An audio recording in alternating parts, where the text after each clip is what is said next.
You're in for a treat, and I'm excited to announce our very first speaker, who was my professor many years ago. It's Dr. Judy Mullet.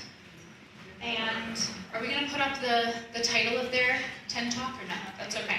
Okay, so let's go through her bio first, and then I will tell you what she's here to talk about.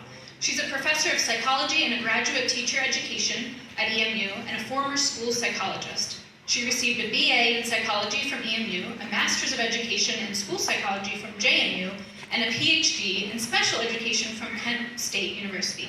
How many years of schooling was that? A few. All right. She has facilitated workshops in schools and churches across the U.S. in relational literacy and restorative justice among children. She's co-authored the Little Book of Restorative Discipline for Schools, Teaching Responsibility, Creating Caring Environments, and has authored recent publications in Children and Schools and Adult Learning. Her works in children's peace literature on inclusive workshop have been published by agencies of the Mennonite Church. And she's here today to talk to us about seeing first, and then a strike through the seeing first. And I think she'll tell us what that means. Judy? Thank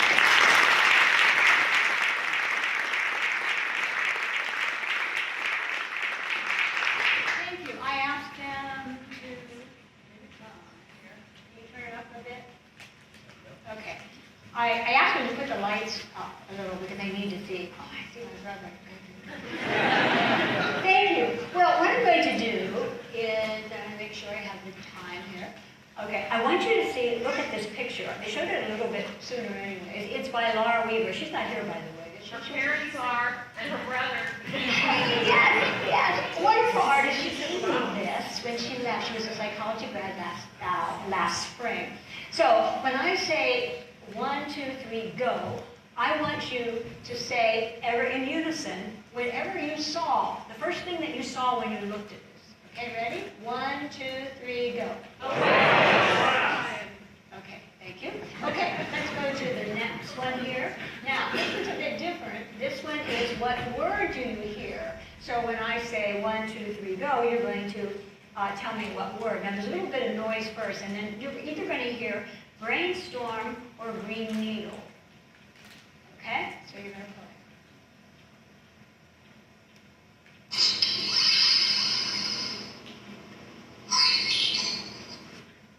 Okay? When I say go, you're going to tell me what you heard. 1, 2, 3, go. Brainstorm. Okay. Now, go to the third one. You know, it isn't very often that you get to have to live your title just by passing on your title to be published. So I want to know, which one did you see before you came in here? Did you see the first one, seeing first, or the second one was seeing first with the strike through? Or if you didn't see anything before you came, I want you to wave. So you put one finger for the first one, 2 for the second one, or just wave, so I know you didn't even see it before you got here. Ready? Okay, you don't check our website very often, do you? Okay, just testing with this one. Well, the second one was the one that I proposed. It's the one that I sent, and I also said, okay, please keep the strike through because it's the opposite meaning than what I want if you don't do it. But what happened in the translation, by the time it got to our website, the first one came up.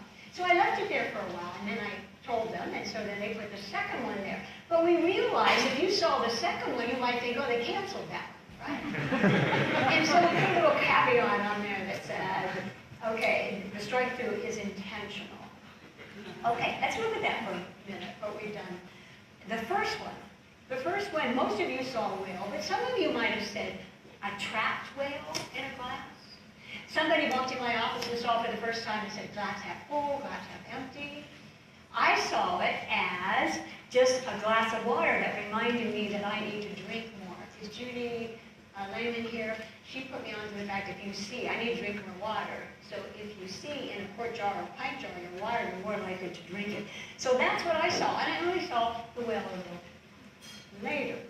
Now the second one, isn't that fascinating? You heard either. You all heard the same material thing, right? You all saw the painting. You all heard that either. Like some of you heard green needle, and some of you heard brainstorm. And some of you may have seen seeing first or seeing first with the strike through. Okay. what is material maybe not be what you read, okay, what is out there, and your brain interprets it differently, or hearing, you heard something different, or you saw something different. So now let me add to that just a little bit. Amishi Zha is a neuroscientist, and she studies attention. And she said, in any presentation like this, you are only going to really hear half of it, because your mind wanders. Okay, so in 10 minutes, you only get 5 minutes of it. And let me tell you something else. The Supreme Court Justice, the longest serving Supreme Court Justice, was William O. Douglas. And he said, don't be fooled. 90% of our Supreme Court decisions are made on the basis of emotion, not logic. Now, some of you immediately thought of Kavanaugh, didn't you? Because you weren't really listening, you were ready, your mind was wandering. So that was an example of what we have. And then this one. This is the classic duck rabbit. Which one do you see? And is my grandson James here somewhere? Okay, he's not here. This is one of his favorite books. But you've seen this before. But what you don't know probably was a study that was done where they showed this thing in on Easter Sunday. And 90% of the people who saw it on Easter Sunday said what? Rabbit. Okay, and then they showed it in October. And they did it said any Sunday in October, so they did it 4 different Sundays. And 80% said what? Duck. Rabbit or duck or bird or something like that. So what we see, okay, is interpreted differently. So I look at that. Believing is seeing first or believing first? What do you believe? Which one do you believe? And what does it mean? What do we do about that? I mean, it's kind of scary, isn't it? That everybody sees exactly the same material or hears the same or reads the same.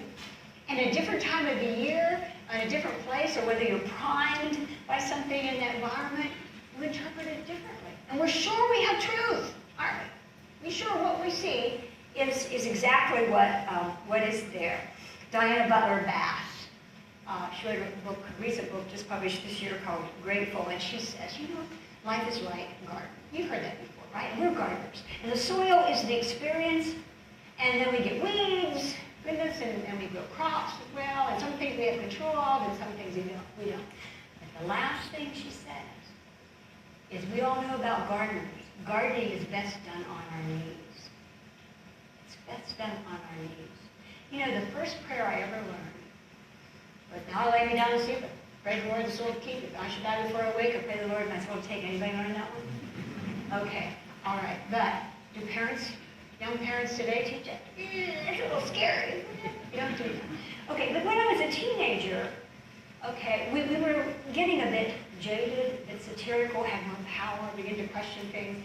And then it became, now I lay me down to sleep. I park my car across the street. If I should die before I wake, I pray the Lord to pull the brake. You got that one?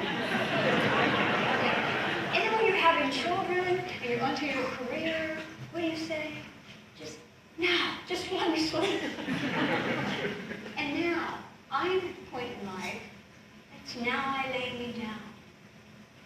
We spend the first half of our lives gaining control, achieving, holding on.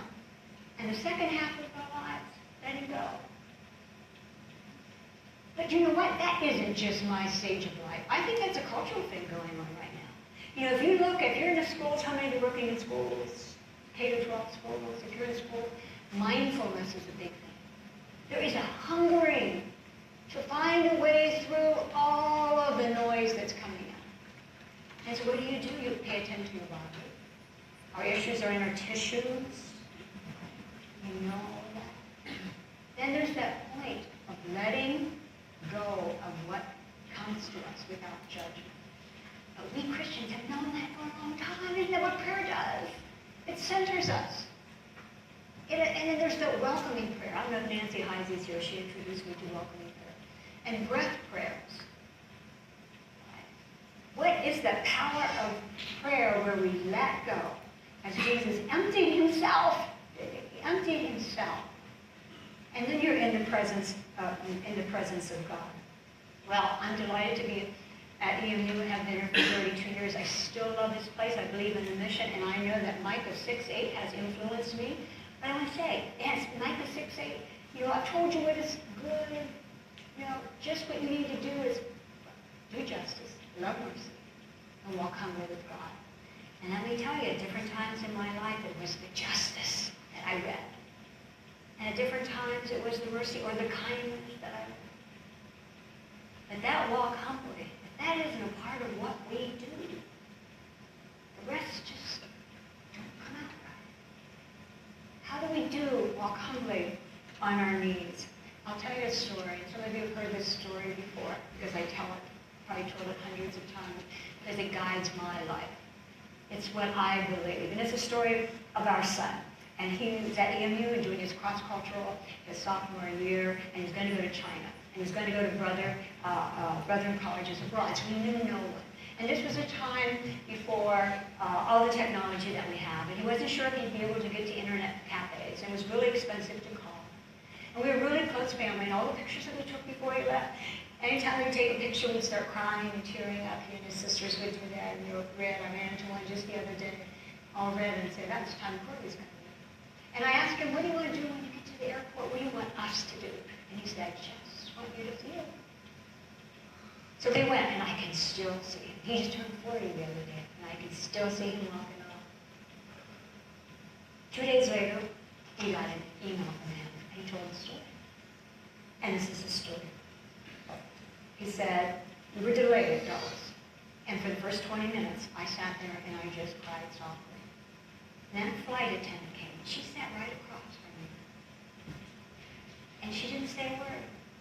And she cried too. And then I knew everything was going to be all right.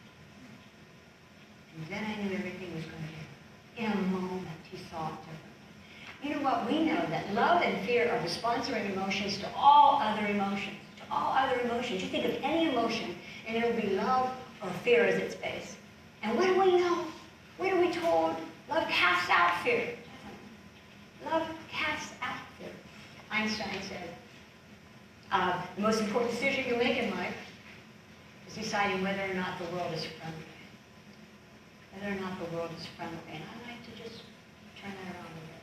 Most important decision you'll ever make in life is deciding to let go and to know that God is love. Believing is seeing. Thank you.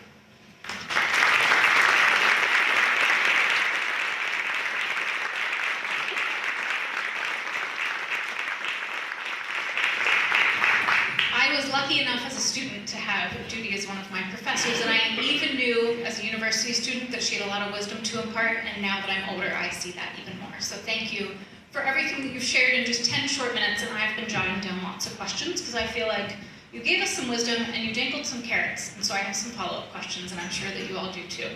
Thank you. Next up, we're going to hear from Dr. David Evans. He's Associate Professor of History and Intercultural Studies and the Director of Cross-Cultural Programs at Eastern Mennonite Seminary. His teaching and research focus on the braided identity categories of race, religion, and nation. He's the co-author of the soon-to-be-released book, Between the World of Ta-Nehisi Coates and Christianity. In concert with his teaching and scholarship, David practices a local eco-lutionary lifestyle that promotes an ecologically just future for the diverse people of the Shenandoah Valley watershed. Please join me in welcoming Dr. Evans.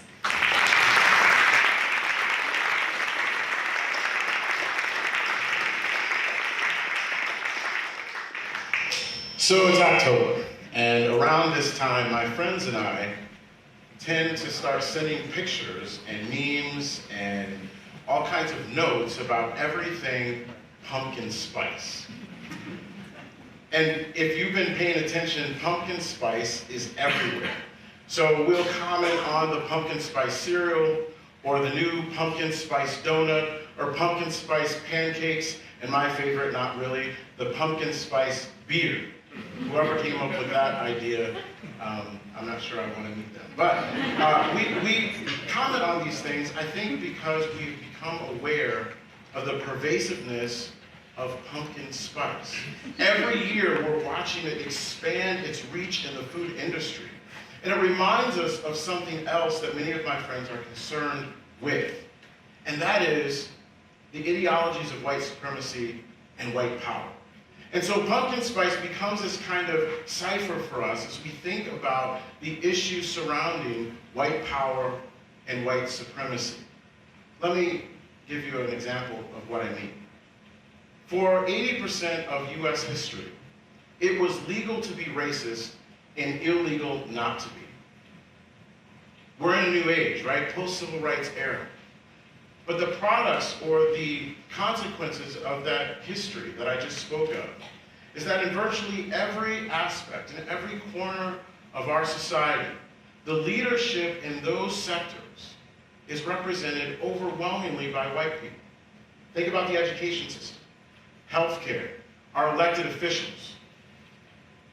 If you think about any sector that comes to mind, the leadership, law enforcement, are overwhelmingly white. And that's because white power and the ideologies of white supremacy have been pervasive throughout our society for quite some time. So it's interesting as I think about this and I talk about all things pumpkin spice, I'm sure there's some pumpkin spice lovers out here today. And I don't want you to get the wrong idea. I am not opposed to pumpkin spice. I don't like it very much, but I'm not opposed to it. If you like pumpkin spice, have a great time. But what I'm opposed to, what I have a problem with, is that the pervasiveness of pumpkin spice points to a problem that we have in our society.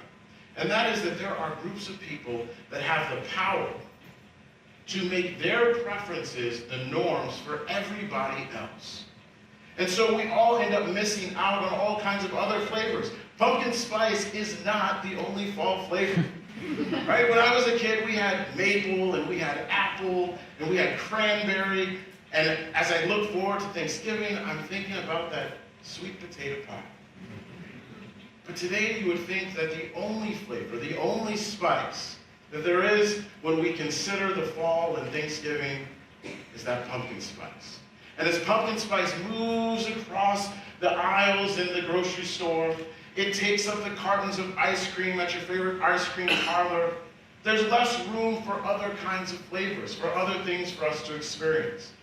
And that is the problem, ultimately, of the ideologies of white supremacy and white power. What they do to us is that they make us think that the preferences that one group of people have, the ways they behave, the ways that they think, are the norms for everyone. And they become the standard for success, the standards for beauty, the standards for how we engage one another and communicate. They become the standard for everything.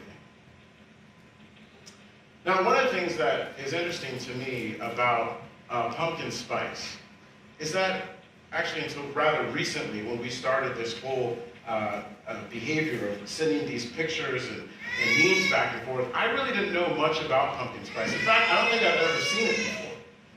I certainly, as I walk into my favorite coffee shop, I can smell it. And when I taste that pumpkin roll snack, I can taste it. But I've never seen it before. In fact, I don't really want to see it. If I saw a big clump of pumpkin spice in anything that I ate, I'm pretty sure that I would have it. So I'm not interested in seeing pumpkin spice. The point here is that pumpkin spice is best, I think, when it is invisible. Subtle, right? It tastes good, I can smell it, but I don't really want to see it. And such it is with white supremacy. And that's to say that whiteness is most potent and most powerful when it is invisible. And that's why I think we have such a hard time talking about it these days. Because we haven't known how to recognize it when it's right in front of our faces. Because it is most potent and powerful in its invisibility. I think as a historian, I think often about the ways that we talk about different kinds of history. And here's an example of the kind of invisibility of whiteness. I was introduced as a historian, as associate professor of history. Now, for many of us, we're aware that other people might be introduced as associate professors or professors of Black history, or Latinx history, or political history, or so on. But history is what? Generally speaking, it is seen as kind of the normative history vis-a-vis the white history. That's what it is. We don't put any modifiers on history. We assume that we're going to learn about white people. We do it in our churches, right? If you go to a church where most of the people there are Latinx, it's a Hispanic church or a Spanish-speaking church. If you go to a church where most of the people are black, we talk about it as a black church. But what do you call a white church? Lutheran, Mennonite, Baptist, Methodist. It's not a white church because we have assumed that being white is the normative state of existence. This is why I think James Baldwin says that white people are trapped in a history that they don't understand. Trapped in prison. We don't even know what's happening around us because we haven't been taught to see it. We've been taught to assume that this is normal. When in fact there is no normal, right? We make things normative, but that doesn't mean they're normal. There are lots of ways to engage in worship. There are lots of ways to tell history.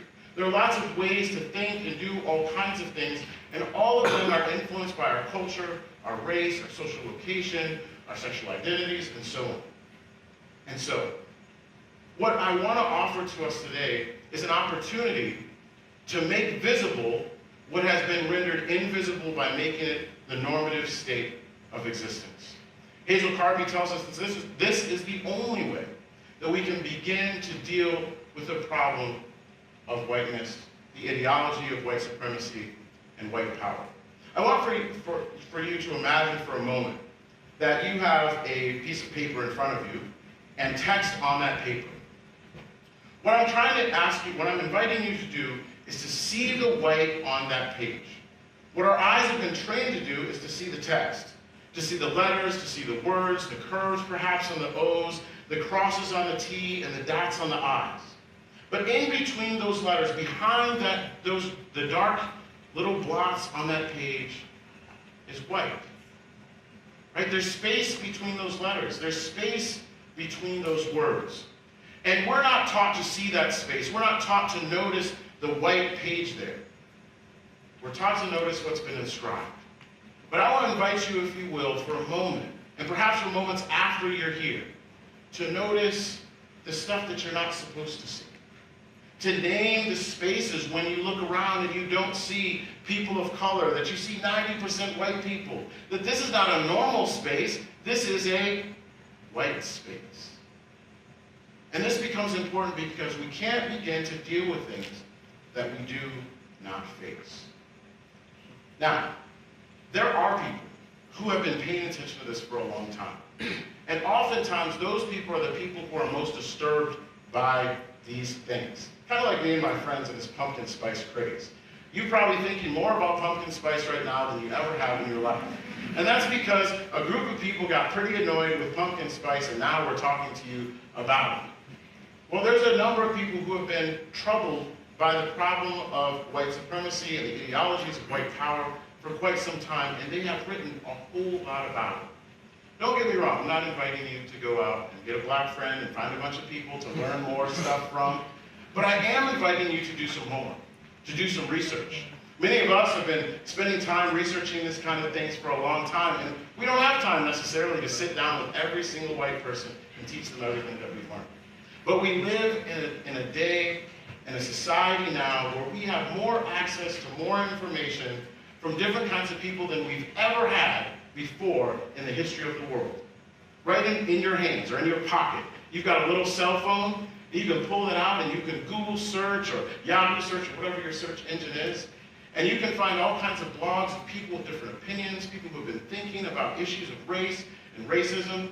You can access databases where there are journal articles of scholars who have been spending time researching it, trying to figure out what does it mean to be white? Which is a really good question, by the way. If you have a few moments in the next couple of days, ask yourself that question. What is it? What is whiteness? What is white supremacy? What is white power? And how did it come to be, and how has it influenced me? If you've never asked those questions before, I guarantee that they will be difficult questions to answer, but they will be worth your while. So, the first thing I think we need to do right? To free ourselves from the prison of white supremacy where we find that our choices are limited and we don't see the diversity around us as much as we should, is we have to begin by seeing. And the second thing we need to do is we need to do some research. We need to pay attention to those voices who have been researching and offering critical information about this problem. And then lastly, we need to show some restraint. I used to spend some time with a friend, and whenever we would go out to eat, the food would come on the table, and she would sit down, and she would look at it, and then she would immediately grab the salt and start pouring it all over everything. Had not tasted the food, and I always thought this was one of the strangest things I'd ever seen. Why are you pouring salt all over the food before you taste it? Well, that was just the way that she had been trained to engage her food. It was a reflex. That's just what she did. I'm concerned that we might be doing a little bit too much of that with pumpkin spice these days. This is being put in everything. And I do mean everything. If you Google search pumpkin spice and food, there's a list in 2018 and 2017 of the new greatest pumpkin spice foods, whether it's creamers or I don't even know what the most strange thing I saw recently, but it's in virtually everything. We don't have to do that. We can show some restraint. We can step back and allow for people and foods and places and structures to be as they are. And we can observe them and learn from them. We can listen without interjecting. Our first impulse might be to go into a situation and automatically have something to say. If there's a problem, I know how to fix it because I've got my little salt shaker or my pumpkin spice shaker and I put it all over everything. But maybe we need to step back and show a little bit of restraint so that we can experience the full diversity of what other people have to offer to us in this day and age, where we are seeing a rise, a spike in the ideology and the presence of those who would want to advance the cause of white supremacy, white nationalism, and white power. And I have one more thing that I want to share with you and invite you to. Well, that is in a few weeks, we're going to all be sitting around our Thanksgiving tables, and many of us are looking forward to that pumpkin pie with its pumpkin spice. Well, I invite you this year to maybe forego the pumpkin pie just for once and try some sweet potato pie. You'll be grateful that you did.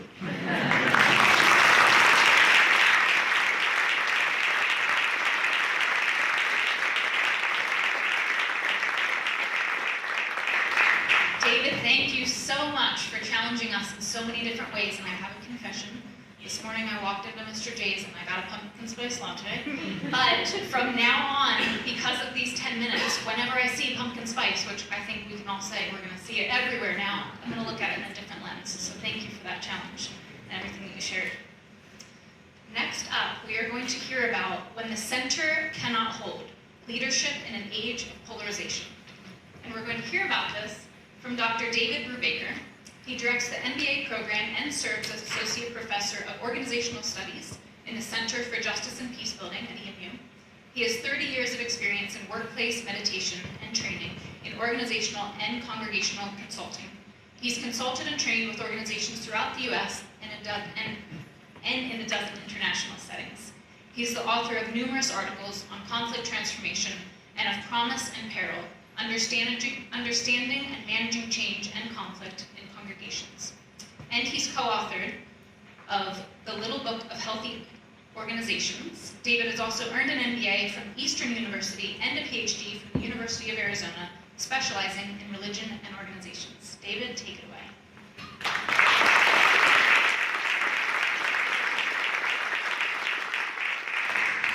Thank you for that kind introduction, and I should clarify that it was 30 years of workplace mediation experience. But these days, I wish it had been meditation experience because we need more of that. And I'm actually going to suggest that we take a minute. We've had some wonderful words, really, from Judy and from David. And I'm struck by a couple of their questions. Believing is seeing, and what does it mean to be white? So I'm going to suggest we just take a minute and go without words and just reflect on the questions that we've heard so far.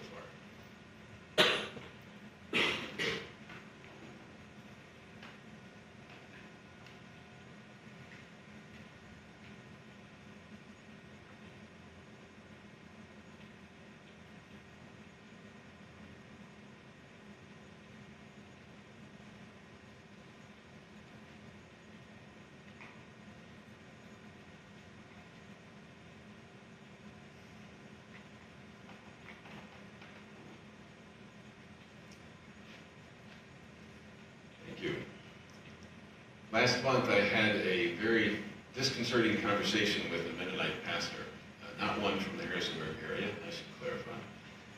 He said that he feels like he's in a no-win situation these days. If he addresses the latest national controversy, he's accused of taking sides, even when he takes it directly from Scripture. But if he refuses to address the latest controversy, he is accused of cowardice. What is a leader to do in this environment? We live in an age of polarization, but we have been here before. If you could bring up the first slide. What is polarization? The words are small, so I'll read them for you. It's a process by which more and more people within a social group come to hold opinions at the extreme ends of a spectrum, while the number of people in the center dwindles. Put simply, the ends of the normal curve thicken, and the middle starts to collapse. But another definition would be what you see in the second design, a process by which multiple overlapping conflict relationships collapse onto a single axis. To put it simply, in the past, I used to agree with Bob on issue A and with Meg on issue B, but now I always agree with Bob and I always disagree with Meg. I choose my position on the issues based on the people with which I'm affiliated. So polarization describes a situation in which a family, a community, a congregation, or a society has tribalized. The example recently, and here I will quote the Kavanaugh hearings, was quite clear a couple of weeks ago in the Senate hearings for the nominee to the Supreme Court. It turns out that the most predictive variable as to whether or not you would have believed Dr. Ford or Judge Kavanaugh was your political party. Stronger, by the way, than your gender, stronger than your race, stronger than your class. So Republicans were 76% likely to believe the judge. Democrats were 76% likely to believe Dr. Ford. Leadership in an age of polarization is fraught with danger. The temptation for leaders is to resort to fight or flight. To basically either throw ourselves into the fray and take on our opponents with glee, or to withdraw altogether and to cede the ground to those who have the strongest voices. The problem is that either choice leads to more polarization. When we enter the fray, or when we cede the ground to those with the most extreme voices, we simply increase polarization. I'm going to suggest a third way in this talk, but first I would like to point out that polarization is not a new phenomenon. As I said, we've been here before in American history. I talked with Mark Solomon to make sure I had this right, our local historian, and he agreed that the three most significant times of polarization in our history were the American Revolution, the American Civil War, and the 1960s, which some of us in this room would actually remember. In the American Revolution, not all of the colonists were patriots. Some stayed very loyal to the crown, and in fact about 80,000 of these loyalists, who were called Tories by those who opposed them, had to flee the country for their own safety, went to Canada or back to Britain during or just after the war. Our country was birthed in a polarized cradle. The decade preceding the Civil War was also a time of great polarization. We were at the brink of a civil war by 1850, and there was something called the Compromise of 1850 that managed to forestall the shooting war for about a decade. But ultimately, the tension between the slaveholding South and the so-called free states of the North eventually overwhelmed that compromise. It was made even worse by the fact that as Western expansion continued, the territories had to choose between being slave or free. The 1960s were also a profoundly polarized decade, and I personally believe as a baby boomer, they deeply shaped our generation and have impacted us today. The turmoil of that decade set the stage, I think, for our current era of polarization. Some of us in the baby boom generation fought in Vietnam. Others protested against the war. Some marched with Martin Luther King. Others decried what they saw as civil unrest.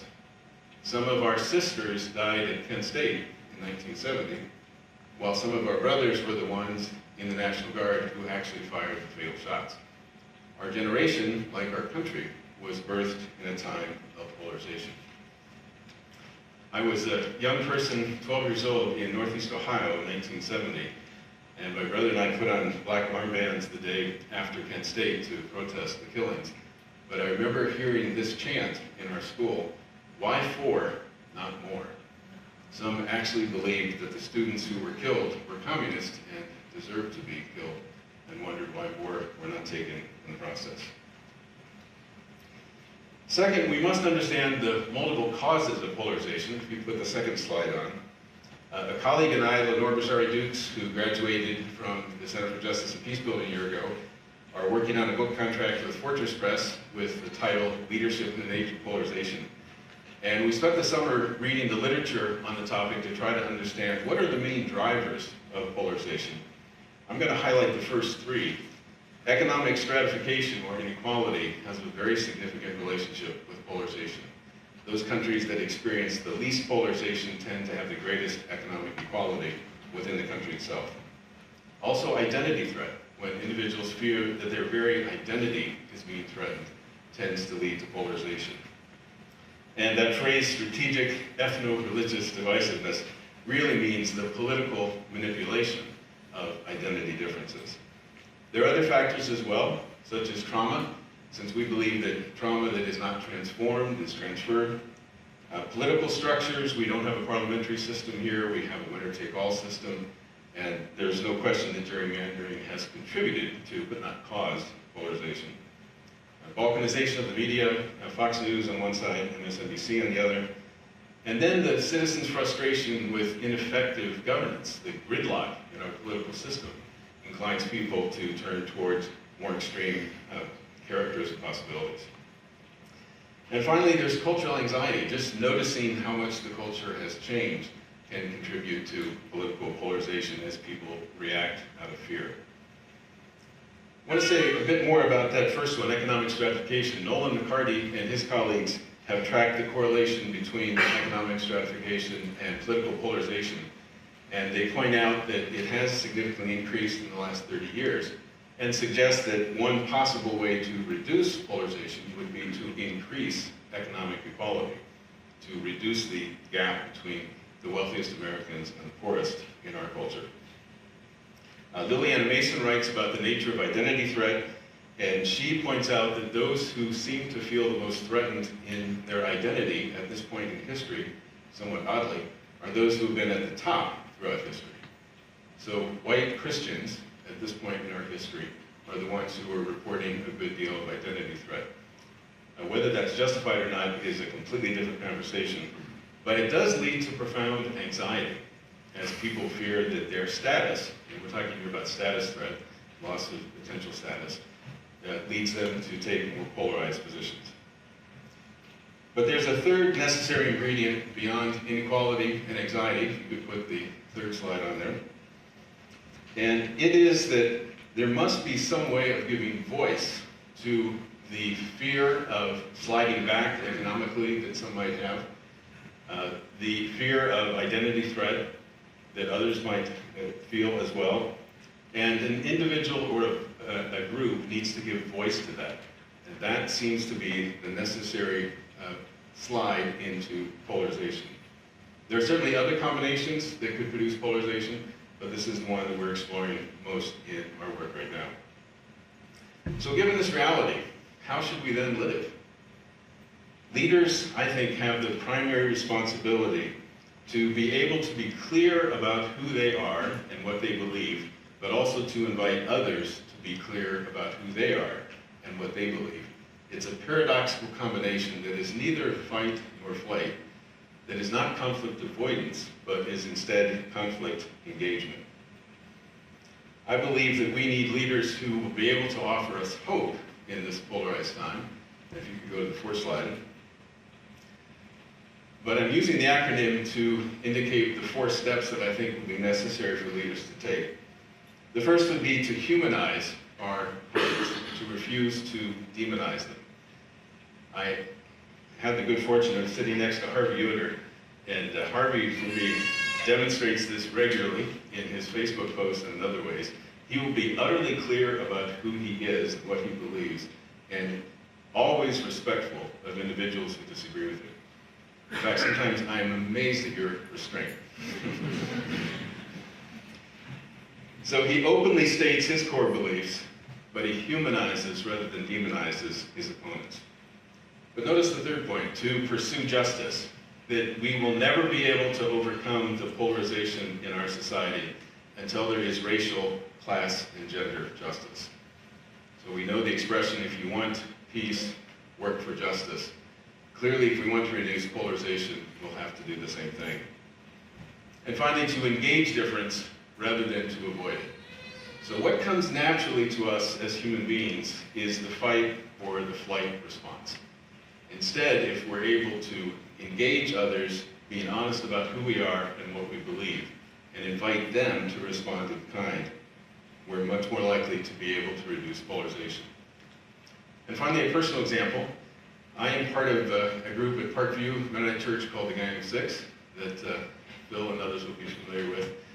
It was something that Edgar Miller and I decided to form a couple of years ago when we realized there was a broad spectrum of perspectives, theological and political, in our congregation, and that we were mostly talking to people who agreed with us rather than those who disagreed with us. And so Edgar and I decided to recruit 4 others to join us, somewhere in this room, and get together once a month to talk about things that we agreed on and things that we disagreed on. What I mainly discovered is there was far more that I agreed with my more conservative sisters and brothers on than I disagreed with them about. But I also discovered how much I enjoyed that conversation. That I love being with people who agree with me and we reinforce our pre-existing beliefs, but I think I enjoy even more being with people who disagree with me, and I can learn from challenges to my perspectives. So that's what we are called to be, leaders who are both transparent and invitational. And I invite you to respond later with your thoughts about that journey. Thank you.